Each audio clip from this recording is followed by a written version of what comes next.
Welcome to the Needle's Eye Faith and Work Show, a show that aims to help Christian professionals grow in Christ, find your purpose, and transform your workplace. I'm Jeremy Waltz with Needle's Eye, and I'm sitting down with working men and women to find out how their faith impacts their work. Today, I'm joined by Van-Neisha Johnson, realtor, agency owner, and leader.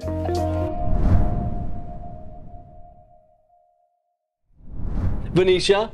Yeah. I just want to say thank you so much for being here. Absolutely. Genuinely, I don't know if anyone else will know this, but you and I have hung out like 3 whole times in our life, and we've already, at least I've claimed, I don't know if you agree, I've claimed that you're my best friend. Yeah, same. Your best friend took issues with that, which is why she's not here. She is. Yeah. Lauren was fed up. I missed her, but you know what? There's only room for one best friend in your life. And it's you. And it's me. It's clearly me. That's now on camera. We've got that marked down. And I'm sorry. Well, I just want to say thank you for being here. Absolutely. And to give you a little bit of context, really my hope today is just that you and I can have like a legitimate conversation. We get to know you a bit, but also, as you know, Needle's Eye is a very faith and work focused organization. Yep. You have this really profound way of taking your faith into everything you do. I mean, not just your work, your whole life. But in particular, when it comes to work, you have an intentionality that I think is really inspiring and it's encouraging. Yeah. And so I hope that can kind of come through today. Yeah. But I just want to get to know more about you and like your approach to all that God has you doing in your life right now. Yeah. So if you're ready to hop in, I am too. Let's do it. All right. Anytime with you is a fun time. Well, thank you. I appreciate that. Let's do it. Well, here, let's start with this because I know you so well. We go so far back. So far. We have so much history. We do. But I don't think everyone else will likely know who you are, at least not as well as I do. So do me a huge favor. Just give me like a little bit of background. You know, like, has Richmond been your home forever? Have you always been in real estate? What are you doing these days? How'd you get here? Yeah. You know, just get us started with some general background. Okay, so I have always been in Richmond. Okay. Born and raised, whole family. What part of town? East End. Oh, okay. East End Cool. is the best end. I'm not going to argue. From the East End. I'm on the north side, which is close to the East End. It's close. I like it. It is, it's close. It's close. But yeah, been here all my life. I went to Verona High School. I mean, I went to Virginia State. Went to Liberty for a master's degree. Like, so one line. So I don't know, does it count? That counts. I will give it to you. We'll give it to degree, you. So, you know. Yeah, if you have the certificate, I feel like it counts. It counts for sure. But yep, so I've done that. I started out in education, so I have not always been in real estate. I was always in education. That's what comes naturally to me. I just ended up in real estate. It just by happenstance. Yeah. Just found your way there. Yeah, honestly. Okay. It was my husband's idea. He was like, you know, I think real estate would be good. I think you'll be good at it. And I was like, me? Like, I don't sell anything. Yeah. I've never sold a thing. I sell knowledge. I sell knowledge. Yeah. I sold tennis shoes at 16. That was as much as I've ever sold.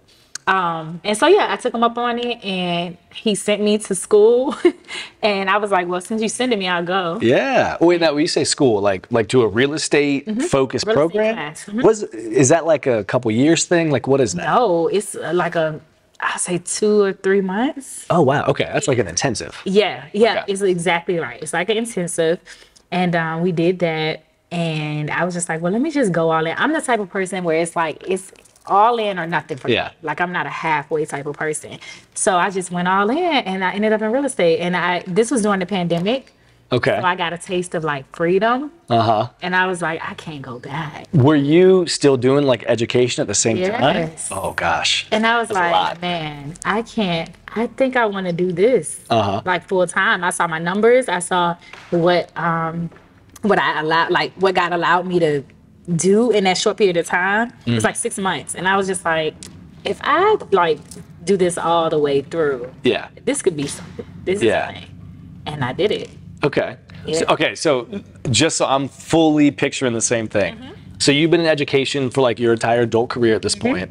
Your husband, super supportive, super encouraging, says, hey, I think you'd be good at this other thing. I'll help you kind of pay your way through.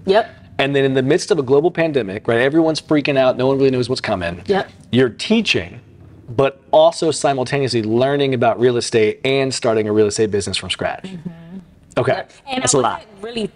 I wasn't teaching ed. By that time, I had moved out of the teaching, out of the classroom to like a central office position. So I was basically like a community liaison. Got it. At that time. Because it was like an itch for freedom. Like I wanted to more flexibility. Yeah.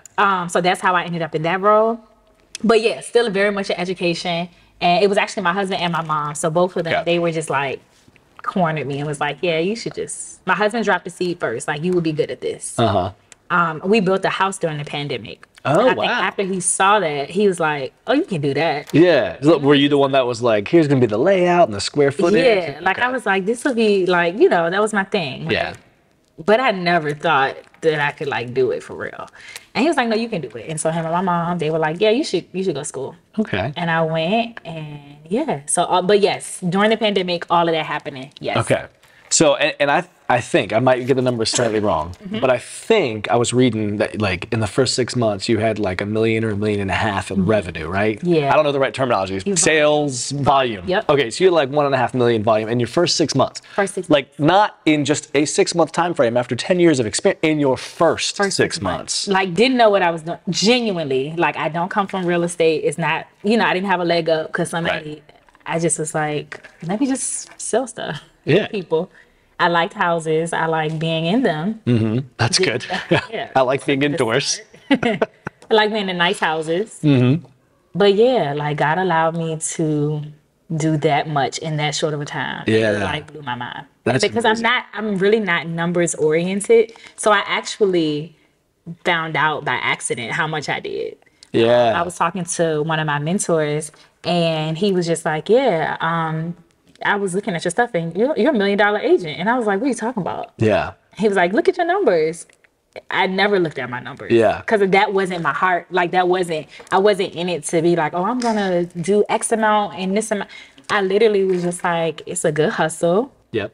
I like the checks. Mm-hmm. I'm making impact. I'm meeting people and like helping them build towards their goal. Right. People that literally thought they could not purchase houses.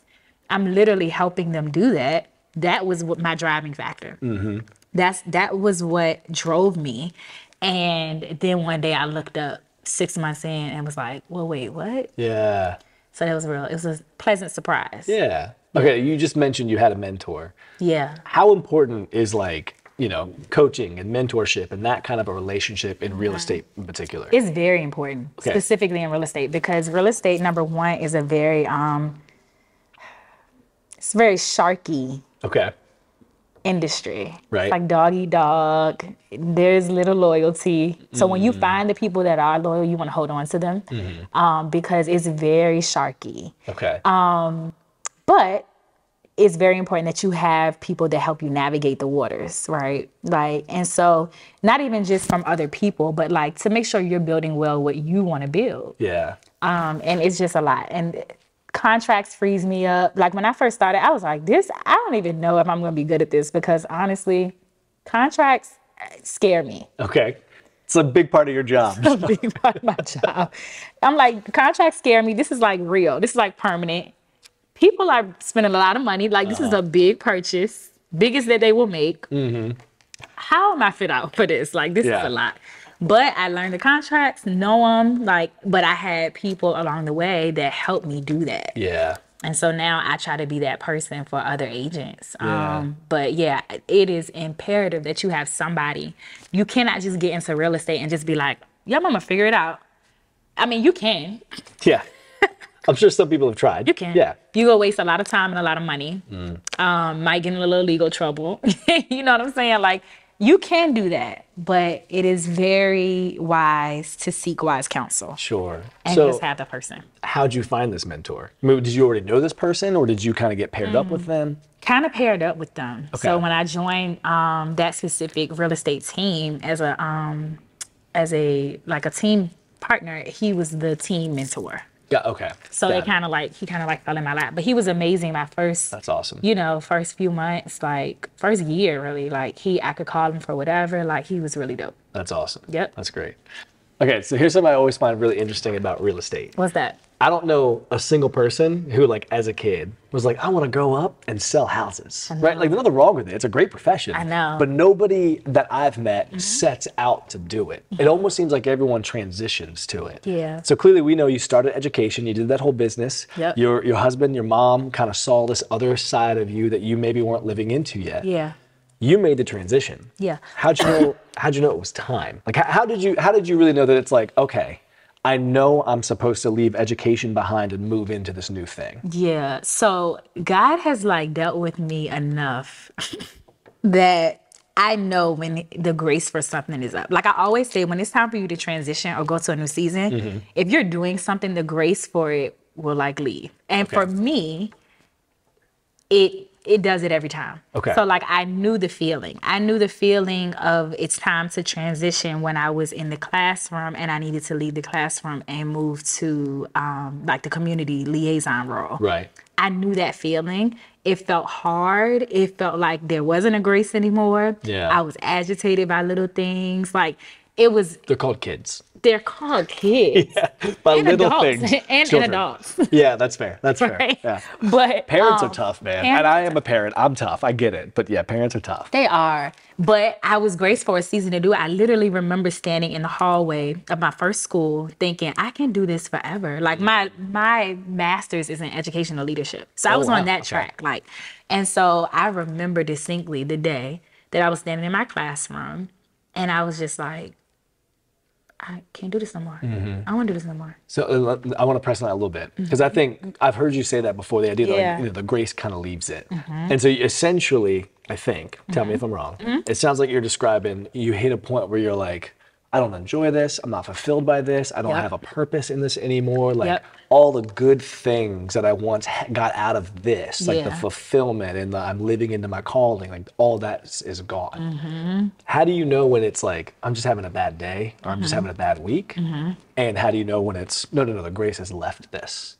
Because I think people have likely, and maybe I'm guilty of this, made the decision of like, it's been a bad week. Yeah. So I shouldn't do this anymore. Right? Whereas there's like a level of, there's good perseverance and endurance. And then there's a level of discernment to say, oh, this isn't just a bad season. Yeah. This is time to be done. Yeah. So I'm the type of person, almost to a fault, where I will let a thing ride out for a while. So it wasn't just like, oh, one day, this is done. I'm done. It was like, no, this has been like cumulative. Like this has been over time, over maybe a few weeks or a couple of months, where I haven't got my mojo back. Yeah. And not only have I not got my mojo back, but here's the key. I actually have vision for something else. Okay. So it's like, not only am I agitated, but I have vision for something else. If I was just agitated with no vision, then like, where am I going to go? Like, I probably just need to get over myself, right? Yeah. But because like God gave me fresh vision and he tied it in because he showed me the use of the prior season. So like he literally was like, no, you are a teacher. So it was like his affirmation came with it, with the vision. So he's like, no, you're still a teacher. I just need you to teach in a different classroom. Okay. I need you to teach in a different way. So when I got that affirmation and that peace, because I actually felt like I was letting everybody down. My church family, my family, they were so excited that I was a teacher. They bragged on me. I mean, they brag on everything that I do, but like this, they were it's a good crew to have. It's a good crew to have. Yeah. You need a bragging crew for sure. But they were like, oh, she's a teacher. Like this is so, she's made it. Yeah. And I just was like, what am I telling them I do now? Like it was almost as if God said, hey, I don't even want your life to be, in your identity to be wrapped up in like a role. Yeah. So I literally, I remember feeling that way, but he gave me vision over time for like what was next.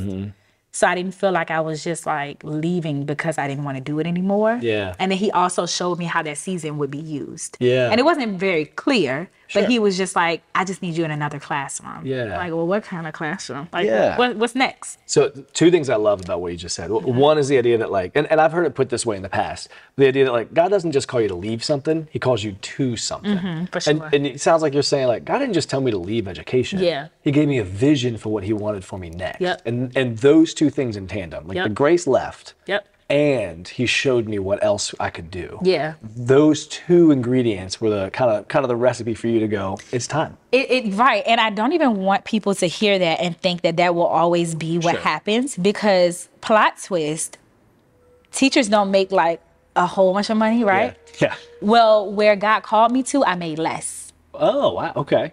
So I was like, God, what do you mean do this? Yeah. When like I'm barely doing this, you know what I mean? Like, I'm like, God, what do you mean? Like, it's a downgrade. And what God showed me was, he was like, sometimes promotion is not like up in monetary. Like sometimes promotion is rest. In this new role, I got so much flexibility where I could be out in the community, I could build relationships, but then I could rest. Like it was for a nonprofit organization that really was big on like, we can't pay you a whole lot, but we can show you the beautiful rhythm of like work and rest. Yeah. And I needed that because the seasons that I had come through teaching prior were very hard. And they were very taxing on me, like mentally, emotionally, spiritually. There would be times where I cried on Sundays because I had to go to work, like literally. Yeah. And it wasn't that I didn't enjoy it. That was the end. That was the season that it was ending, right? Yeah. And so God, it was almost as if he was just like, so I need you to be like in a recovery season. And I almost didn't do it because I was like, God, surely you're not asking me to take a pay cut. Yeah. Like, no. Yeah. That's not how this works. That's not how this works. You call me out to something bigger. Yeah. Like bigger. Yeah, that's our plan. Our plan is it's upwards and onwards. It's right? upwards and onwards. Like what do you mean smaller? Like what do you mean? And he did, but I'll tell you what, his grace was so sufficient. In that season, I was there for 2 years. Okay. Never missed a mortgage payment. Never went like, even when it looked like I might, it was like God always provided. So like my faith grew in that season. It wasn't always easy because I did take a pay cut, right? But like I had to figure out what would that look like for me.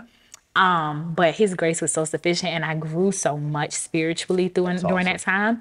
And then he called me to real estate.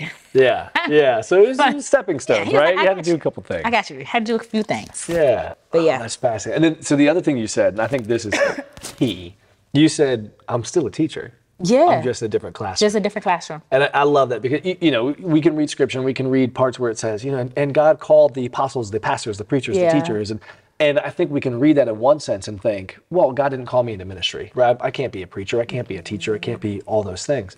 But recognizing that God called you to be a teacher, that doesn't mean he called you to work in education. Yeah. He called you to have kind of the approach of a teacher everywhere you go. And I think you take that to real estate with the agents with whom you work, with your clients. Like you approach it with a level of, oh no, I'm going to help you learn this for yourself. I'm going to help equip you rather than make you dependent on me. Yeah, for sure. Because that's my whole goal in real estate. It's like, I hate salesy.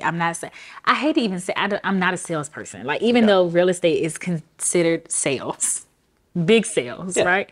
Yeah. I think it sounds like quite sleazy a little bit. I don't like it. I get it. But I do say like I help you build the life you want. Like I help you meet your goals. And so to your point, I approach it as an educator. I'm here to educate you so that you can make your own decisions. I'm here to equip you so that you can figure out how best to build legacy for your family. Yeah. And whether that's buying a house today, or I'm ready, or if it's buying a house 2 years from now, I'll be ready. Like at the end of the day though, if you left our conversation with more knowledge than when you came, I did my job. That's awesome. I did my job. So, okay, you just said a few things I want to like tackle on. One is, I know you describe yourself as being passionate about seeing women win. And I find that interesting because I've now talked with a handful of particularly female entrepreneurs. And all of y'all seem to share that passion. And I don't want to like overly blanket that statement over people. But it just seems like that is a theme among female entrepreneurs. Yeah. So where does that passion come from for you? So all my life, my mom has it's 7 of them. It was 7 of them. So 6 girls and 1 boy. Wow. All my life, I've been around a village of women. Women raised me. So all I know is womanhood, what it is to be a woman, what it is to be a strong woman, and what it is to be there for another woman. Okay. that's my template. Like, that's all I know. It's like ingrained in me. It's how I was raised. And so now that I'm in a space where, if I could be transparent, I've never made this much money in my life. I've never seen this, like, never. And that's not the exciting part. The exciting part is like, I'm doing it. Like, God is allowing me to do it. And so how dare I do this and like not bring another woman into it? Like, how dare I change the trajectory of my family and just be worried about my family? When I have so many other women around me, and it's not even just about the money. I've never been in the rooms. I've never had certain relationships.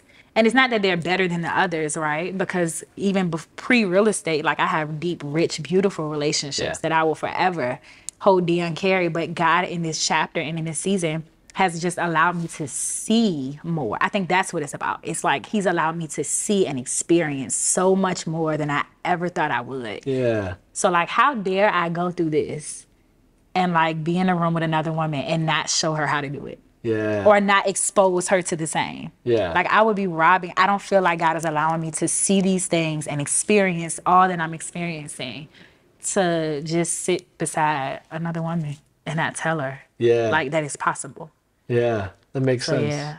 That's awesome. I love how you also said that, like, that's just your whole context. You're like, your whole life has been in the context of, like, it's just women helping women. It's women helping women. And that's that's interesting. I mean, you know, being a white man, right? Like, there's just a level of that where I'm like, I don't know. I feel like I wouldn't want to limit my business. I wouldn't want to focus so much on one gender that I'm actually, like, cutting myself off potentially from other opportunities.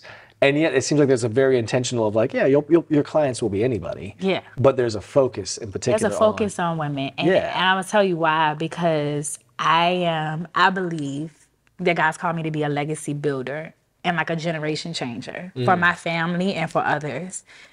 Women change generations. Women change families. I want you to talk more on that. I want to hear more about that. Women, we're the carrier of life. Like, think about the role the woman plays in a house, in a family. Like, I know in my family, we had no men. In my family, it was my uncle. He's the only man. Like, on my mom's, you know what I mean? My mom's siblings. And so growing up, I had boy cousins, but there were no men, really. So I saw women raising, changing generations. I saw women instilling stuff in it. Like, so for me, men are y'all are providers, no knock, you know what I mean? Y'all do a little bit. So, I mean, you know, we carry our weight sometimes. I carry sometimes. But you're talking about, like, who's the heart of the home? Who's the heart of the family? It's a woman. It's a woman somewhere behind the scenes. So if I want to change a generation, if I want to change a bloodline, I got to get to the woman. So, like, I don't look at focusing on women in my work. I don't see that as a cutoff. I see that as infiltration. That's like, interesting. I like you know that. what I'm saying? Like, I see it as, like, oh no, like, I'm changing bloodlines. Not even just mine. But, like, I get to partner with this woman to change potentially the trajectory of her family. So I see it as it's expansion, actually. So, okay, you mentioned the word legacy, and that's clearly that is, like, a marquee moment for you or a marquee theme. So what is it about, like, building legacy? First off, what does it mean that you're saying you're building legacy? But what is it that really sparks this, like, focus on this desire to help people build a legacy for their families? All right, so what does it mean first? For me, I believe that, like, wherever I stop, that's where my kids will start. So for me, seeing my family just plays a huge role in everything that I do. So seeing these women, like, build and do and provide for us, we never missed a beat. We never, like, seeing that, and we were, like, middle class, like, you know, so not a lot of money, not rich, you know what I mean? Not poor either, just blessed, right? And so, but seeing them make something out of nothing, or make waves, or hold each other up, like, seeing that and being around that, for me, it's like, okay, now that I know more, I feel like God has allowed me to see more and experience more. I feel like every generation should get better. So I take it very personal in my family to make my generation and my family better. And again, I believe that wherever I stop is where my kids will start. Yeah, I love that. So I'm just like, oh, I gotta go. Uh-huh. I gotta go. Like, the bar is set. You know what I mean? The bar is high. The bar is set high. And so for that, that's just I want to be, my ceiling is like their floor. Yeah. So building legacy to me is like building that up for them. Mm-hmm. And you want to help others do that for their own kids. And I want to help others do that for their own kids and their own families. And if they don't have kids, because that's, it's very easy to say women and their kids, right? But like, no, women, and if you don't have a kid, your niece and nephew. Sure. Or women and your, you know what I mean? Whatever that looks like for just you. Whoever comes after you. Whoever comes after you. So I think that's awesome. I actually just love that phrasing of, my ceiling is their floor. They're going to start where I stop. What is it about real estate in particular that allows legacy to be built? Because, obviously real estate has like a pretty sordid history, right? There's a lot of injustice that's been kind of propagated through real estate, Richmond in particular, with redlining and some of the other practices. Yep. So what is it specific to real estate that you look at and you go, this is where I can help legacy begin? Financial wealth. Real estate is the key to wealth. Like, that is in our country, and if you own something, you know what I mean? You can leverage that thing and you can continue to grow. And it's not money to like stunt and like floss and like, it's money so that my kid can go to a better school. Yeah. It's money and finances and resources so that I can give back to my community, and that can be better. It's, it's resources to get my family out of poverty, or out of the, like, for me, I wasn't poverty, but it was definitely like, check to check, right? It's to get that, to change that. Yeah. So like for me, again, I didn't come into real estate saying, oh, they make money. I never thought about getting into real estate. I didn't think I had the skill set. But once I was in it and I saw, I was like, this is what the wealthy are doing. Right. It's almost like, okay, I got to sit at the table, and now I see the playbook. Yeah. Like, now I get to see. And so how can I use all that I'm learning and all that I'm doing to do that for my family and to change, you know what I mean? And to help others do the same. Yeah. So, that's why it's real estate for me. It's like, because I get to show people, and I get to I get to own something and allow it to be passed down to my family for generations. It's almost like it's tangible. Yeah. Tangible legacy. Yeah. Is how I see real estate. Yeah. I love, ever since I met you, your focus on legacy is something I've always found incredibly compelling. And it clearly drives the way that you do so much, whether it's, educating people and equipping them to do it kind of for themselves, or whether it's just even the focus on saying, I want to make your life better so that your kids' lives can have an even greater advantage. For sure. All of that, I think, is awesome. I also know that you regularly talk about how, where you are now, you've attained a certain level of success, right? You've talked about you're making more money now than you ever had. It's not why you did it, but it's kind of a nice perk that's come with it. A cherry on top. Yeah, it doesn't hurt, right? But so you've talked about that, and yet I never hear you go, well, it's because I work hard, or because, I'm all about the grind, or you always say, I would not be where I am if God hadn't come through in inexplicable, extraordinary ways. Facts. So how has God really been like a part of your journey through all of this? If you can, and it's like a really big question, but if you can kind of even pinpoint a couple of moments. Oh man. Okay, let's see how we can answer this. So like, I don't want to sound like a holy roller. Like, I don't. No, look, yeah. Just be First off, you come across way too honest to be that, but also, great. I'm asking. Let's just get that out the way. You can flex on your faith a little bit. Flex on my faith. I like that, Jeremy. Thank you. Little bar. Yeah. I get a good moment here. If we had a mic, you should have dropped that. This one? Yeah, the lapel. Did I say that right? Lapel? Lapel? I don't know. I did. We'll ask her. Great, lapel. All right, here it is. Anyway, lapel, lapel, whatever. I like lapel. I like lapel too. Let's go with lapel. Got it. God is, and not to sound cliche, he is literally my why. If he tells me to do something, I'm going to do it. Might take me a little bit. Cause some things that this morning I woke up and God just started, over the past few weeks, he's been giving me and my husband like fresh vision for a project. And this morning I woke up and I hadn't really put it into like words. Yeah. The project in words, but not like how I was feeling about God giving it to me. And this morning I had language for it. And And I said, God, thank you for giving me vision. Because when you give me vision, I feel like you can trust me. Like, I feel like you trust me with like the integrity of it. And I feel like you trust me with your work. Yeah. So like today, I just paused and was like, God, thank you for like, when the time is right, you always give fresh vision to me. And I'm grateful for that.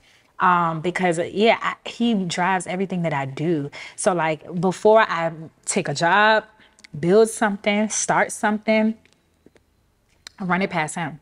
Okay. I run it past him because he's sourcing it. Yeah. I'm not going to have what I need if I don't run it past him. Right. I'm going to be doing it in my own strength. And nobody wants that. Yeah. Nobody's that strong. No. So. Drink that medicine bob, whatever that was called. Called it a medicine pop? Whatever you called it. What is it? It's a medicine ball. Medicine ball, whatever. Medicine I pop. think I called it a bob, a medicine bob. Medicine bob. But he literally is in the center of everything that I do. He drives everything that I do. I'm the co-pilot. I like that. I'm the co-pilot. And so I mean, from transitions, like my career has had so many transitions. Yeah. And like, you know what I mean, twists and turns. And so through every one, money is not gonna make me move, especially now. Like that's another thing. I feel like God has allowed me to see what I have already, so that money will never be a motivator for me. Yeah. It also will never be a hindrance for me. Like that's a declaration that I hold on to. Like I will be able to do what I need to do for the kingdom of God. Money, it doesn't matter. Resources are not an issue. Like that's just something that I hold on to, regardless of what my bank account looks like. Like, and that is because every opportunity, I'm like, God, is this you? Because if it's you, it's not on me to fund. Right. It's not on me to like bring the people and the impact. It's like me just doing what you had always intended for me to do. And so along my journey, like he's my why. I don't try to separate him from the work that I do. Like I don't say, oh, this is real estate, and then, oh, this is God, and this. Like, no, if you don't like it, I'm just not the person for you. In any circle, whether it's real estate or nonprofit work or whatever. Yeah. I just want to be very honest and upfront about who I am and why I'm here. Yeah. Yeah. Yeah. I mean this in the best way. But you are the kind of person, I shouldn't even say but there. I mean this in the best way. And you are the kind of person who, like, when you talk about this, you have such confidence, and clearly you've had a level of success, right? So it's easy when you are making more money you've ever made to be like, money's not a hindrance. It will never be what motivates me. And that comes from a place of success now. Yeah. But you haven't always been there, right? You had tough times. You were a single mom for a while. Like, there were things in your life that you had to overcome. Was there, have you learned to have this reliance on God now? Or is this something that's always been there? That's what got you through the tough times too? It's that. Like, it's always been there. And that's not to say that I've always been perfect. Sure. God has always been there. Yeah. I have not. Okay. Let's be very clear. Yeah. So like my dad was an associate pastor. Like, I grew up in church. My grandma, like, pretty much owned the church. Like, she just did all the things. And my family, like, I come from a small Baptist church family. Whole family goes there. Like, that's what I come from. So like, faith runs deep for me, and it always, like, I was in church 3 times a week. Like, you know what I mean? But like during college, and I made decisions that just weren't good, and I kind of did my own thing. And then it was just like, okay, well, like, I'm heartbroken now. Like, who can be the mender of my heart? Not another man. Yeah. Like, you know what I'm saying? And that's what has always brought me back. But I say my faith is like, I've never been faithless. I just have not always tapped into it, like during those immature years. So it's always been there for sure. Just some seasons it was dormant, I guess. Sure. Or I was doing it on my own. I was going to say, it's not like God left you during that time. Yeah, that's he what was I said. there. He was there. But you weren't necessarily going to him and saying, hey. He But he didn't didn't abandon you. He didn't abandon me. Yeah. I definitely abandoned him, like, multiple times. Okay. But he's always been there. My faith has always been existed. So I would say that is what, to your point of like the hard times, and times where money wasn't there, and times where I literally remember thinking, and it wasn't because I couldn't ask for help, but it was just like, it's me and my son. So like, and his father is very much present, but we weren't together. So it's like, it's me and my son. Like, I'm a mom who's single, right? And so day to day, I remember being like, and it also wasn't like I couldn't go to my mom, right? Or my family, right? Yeah.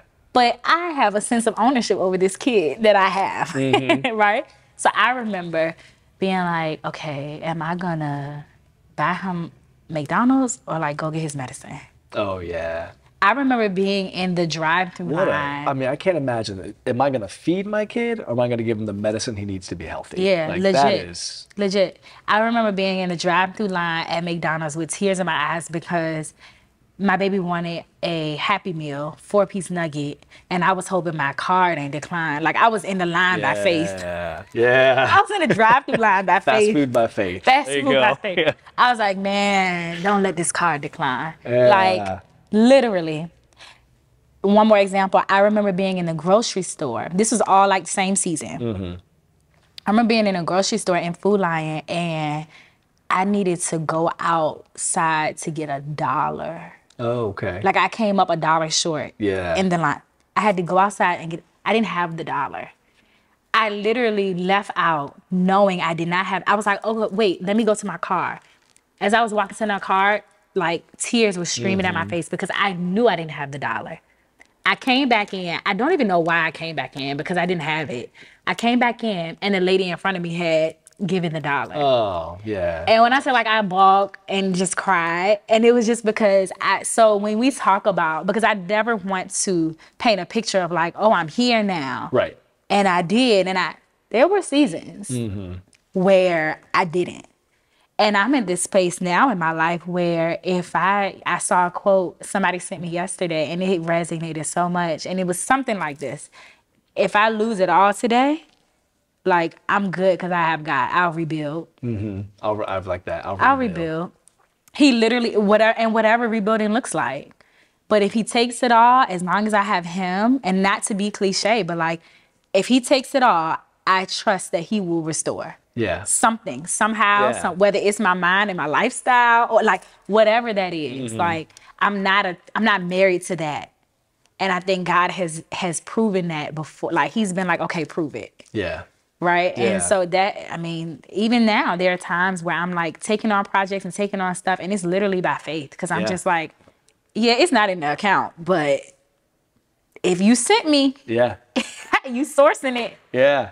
You're sourcing it. Okay. So like that is, Okay. So answer me this, because you are infectiously joyful, right? Like, am I? You are. You are infectiously joyful. You got smiles and laughter and stories and jokes and all. So I mean, being around you, you kind of uplift a room. I mean, I'm assuming your clients are going to tell you the same thing, that you just seem to bring a confidence to everything. At this point, where do you say your joy is found? My joy is found on a beach in Cabo. No, hey, that sounds good to me. It's a good answer. No, that's joyful. Let's be clear. There's joy there. My joy, though, is found being very close to that. My joy is found being able to spend time with my kids, my family, and like sourcing, like being like, hey, we're just gonna go away for the week. Okay. And it doesn't have to be an extravagant place, but when I can just be present for my people, that's what my joy is. It's for my family, and it's for being a source for them, whether it's a source of peace, a source of money, a source, like whatever that looks like. My joy is building for them and then watching it. Like, I like to build, but then I like to sit back and like watch them enjoy it. Yeah. I love that. Yeah. I love it. I love to sit back and not look at what I've built, but watch the people I love enjoy it. Yeah. That I love. Yeah. So that's where my joy is found right now, other than Jesus, of course. Of course. But that's where my joy is found the most. I would say second place is watching, again, other women, like the light bulb go off for them. And watching them say, like, I can do it too. Yeah. And getting them on their own path. You know what I mean? I love talking to women who are in business who feel like they're stuck in their business, or like they know there's more, but it's not. I always say I'm like I can scale your business. Like where are you? Where you want to be? Let me know what your business is, and let's sit down and I'll peel that thing like an onion. Yeah, like, put together a plan. Like I just give you some ideas. Okay. One day I'm gonna charge for that. Yeah, I feel like, you should. You could. But not until after I come hang out with you and you talk to me. And I do it for you first. Yeah, please. Yeah, it's a date. But no, that is a very second, like to watching my family enjoy what we're building. Second is sitting and talking with women and just like the light bulb going off for them and just helping them just scale. Like this is how you can get, these are some ideas. I love doing it. So it sounds to me, right? It sounds like this is something that you love looking at how you're able to contribute to the lives of others, right? It's not so much like, oh, my joy is found in my ability to sit on a hammock and, have a Mai Tai and combo. It's, I love being able to sit back and see my loved ones have those experiences. I love being able to sit back and see how women that I'm in relationship with begin to excel and flourish. And it's very much, I love seeing my contribution matter. I love that. Yeah. That's it. Yeah. That's great. That's it. I never really thought about that question. Like I've never really thought about you have a way of bringing stuff out of people, Jeremy. Well, I appreciate that. You do great. This is great. All right, I have one last question. Okay. And then I'm gonna let you go back to your, busy, joyful life. Busy, joyful Friday. Busy, joyful Friday. Yeah. You described so much what you do as a calling, right? Like you use that language. I've been called into these things. I'm called to do this. Can you explain how real estate and legacy and empowering women leans into the calling that God's put on your life? I think you kind of said it. Like I think that when not to sound like scary or like it's morbid, not to sound morbid, but like I think about my funeral often. Okay. Thank you for that preamble. You're welcome. Not morbid. I think about my death a lot. Not my death per se, my funeral. Okay. When people are standing up and kind of talking about the actual service. Right? Yeah. Okay. First of all, somebody better cry. Like, climb in a casket cry. Like, that's number one. But number two, very close to one. I think about it often and I think that's because I want to live my life backwards. Like, I don't want to live a life and just like, I'm just doing stuff and hoping it lands. Yeah. I think about my funeral often because I think about what will they say about me. Like when they stand up and they come up there, like, what will they say? I did. And so I want people to say, like, I left every interaction with her better than when I came. Yeah. And whether that looks like a Well Woman event, a podcast that she listened to, a house that I helped them buy, whether my husband and I opened up our house and you just came and had dinner one Sunday night, like, I don't care what the context of it is. If it's real estate, women empowerment, or legacy, like, that is my legacy. Yeah. I want people to stand up and say, like, yo, I'm gonna miss her, but I'm not gonna forget her. That I like that. That is what I want. So that's why I think about my funeral. Yeah, that's a good reason. Yeah, good reason. All this stuff about legacy, by the way. I don't know if you're a big Hamilton fan. I named my daughter Eliza after Hamilton. Okay. Right? Eliza Hamilton. Okay. There's a line in Hamilton where he says, "What is a legacy? It's planting seeds in a garden you never get to see." You never get to see. And that's just what I keep thinking about. That's so much of what you're doing is you right now are contributing in ways that will grow and outgrow anything that you've done in your life, but other people are going to be able to benefit from it. Yeah. And I think that's really beautiful. Yeah. Yeah. That's why I get up in the morning. Yeah. Hope something I do today like lands somewhere. Yeah. Yep. That's awesome. Well, Van-Neisha, thank you. I mean, really, I have like always more fun than I can contain when I'm hanging out with you. So this has been a blast. And hopefully we get to do, even if it's not on camera, I hope you and I just keep hanging out. Yeah, we got to go to Common House. Yeah, we do. I owe I want to go to the wine cellar, to the movie room, and to the rooftop pool. We're going to do it all. All right. That's gonna be an awesome day. Let's do it. All right. Thank you, Van-Neisha. Thank you. Thanks for tuning in to the Needle's Eye Faith and Work show. Please share, like, and subscribe if you enjoyed this episode and want to see more. Needle's Eye is a faith and work community based in Richmond, Virginia. We are a non-profit organization that seeks to help working people grow in Christ, find purpose, and transform the marketplace. Check out Needle's Eye online at www.needleseye.org. Here, you can find more content, check out upcoming in-person events, and learn more about partnering with us financially.